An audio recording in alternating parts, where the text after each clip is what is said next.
সূরা বাকারা অধ্যায় নং 2 আয়াত নং 257। তুমি কি ওই ব্যক্তির কাহিনী জ্ঞাত হও নাই যে ব্যক্তি ইব্রাহিম আলাইহিস সালামের সঙ্গে বিতর্ক করেছিল স্বীয় পয়গম্বরের সম্বন্ধে, যেহেতু আল্লাহ তাহাকে রাজত্ব দিয়েছিলেন। যখন ইব্রাহিম আলাইহিস সালাম বলিলেন, আমার রব এইরূপ যে তিনি জীবন দান করেন এবং জীবন হরণ করেন, সে বলিল, আমিও জীবন দান করি এবং জীবন হরণ করি। ইব্রাহিম আলাইহিস সালাম বলিলেন, আল্লাহ সূর্যকে পূর্ব দিক হইতে উদিত করেন, তুমি উহাকে পশ্চিম দিক হইতে উদিত করিয়া দেখাও। ইহাতে সেই কাফের হতভম্ব হইয়া গেল। আর আল্লাহ এমন বিপদগামী লোককে হেদায়েত করেন না।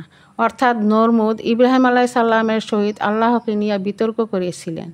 ইব্রাহিম আলাইহিস সালাম বলিলেন, আমার আল্লাহ জীবন দান করেন এবং জীবন হরণ করেন। তখন নমরুদ দুইজন কয়েদিকে এনে একজনকে হত্যা করলেন, অপরজনকে ছেড়ে দিলেন আর বললেন, দেখো আমিও পারি।